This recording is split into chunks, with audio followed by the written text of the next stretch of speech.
ملتان پاکستان کا ایک قدیم شہر جو اپنی تاریخ، ثقافت اور روایت کے لیے مشہور ہے۔ عید الاضحیٰ قریب تھی اور پورے شہر میں ایک خاص گہما گہمی کا ماحول تھا۔ مویشی منڈی کی رونقیں عروج پر تھیں اور ہر طرف سے لوگ اپنی قربانی کے جانور خریدنے کے لیے وہاں جا رہے تھے۔ اس سال 12 سالہ زین اور اس کا خاندان بھی ملتان کی مشہور مویشی منڈی جانے کی تیاری کر رہے تھے۔ زین کے والد جناب احمد نے فیصلہ کیا کہ وہ اپنے بیٹے کو بھی ساتھ لے جائیں تاکہ وہ اس خاص تجربے سے کچھ سیکھ سکے۔ ان کے ساتھ زین کا بڑا بھائی عثمان بھی تھا۔ صبح سویرے جب سورج کی پہلی کرنیں ملتان کی گلیوں کو روشن کر رہی تھی، زین اور اس کا خاندان مویشی منڈی کی طرف روانہ ہوا۔ منڈی میں داخل ہوتے ہی زین کی آنکھیں حیرت سے کھلی کی کھلی رہ گئیں۔ ہر طرف مختلف قسم کے جانور، رنگ برنگے بیل، گائے، بکرے نظر آ رہے تھے۔ منڈی میں ایک جشن کا سماں تھا۔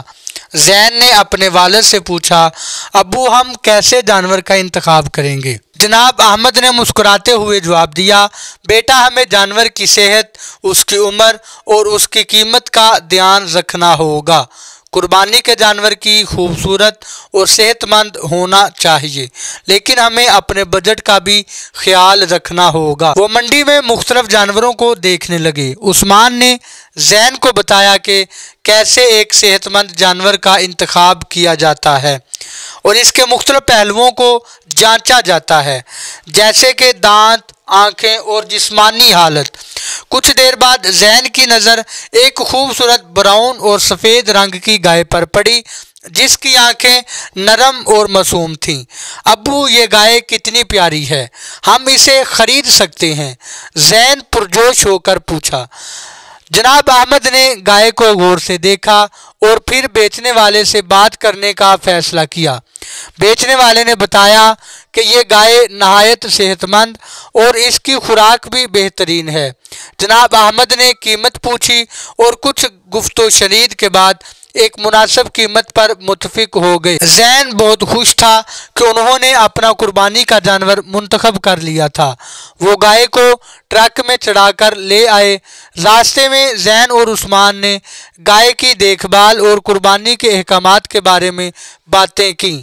جناب احمد نے انہیں بتایا کہ قربانی کا گوشت 3 حصوں میں تقسیم کیا جائے گا، ایک حصہ اپنے خاندان کے لیے، ایک حصہ رشتہ داروں کے لیے اور دوستوں کے لیے اور ایک حصہ غریب اور ضرورت مند کے لیے۔ عید کے دن جب قربانی کا وقت آیا، زین اور عثمان نے دل سے دعا کی اور قربانی کے عمل میں اپنے والد کی مدد کی۔ انہوں نے دیکھا کہ کیسے ان کے والدین نے محبت اور احترام کے ساتھ قربانی کا عمل مکمل کیا، گوشت تقسیم کرتے ہوئے خوشی محسوس کی۔ یہ تجربہ زین اور عثمان کے لیے ناقابل فراموش تھا۔ انہیں معلوم ہوا کہ عید الاضحیٰ صرف ایک تہوار نہیں بلکہ ایمان، قربانی اور دوسروں کے ساتھ خوشیاں بانٹنے کا ایک خوبصورت طریقہ ہے۔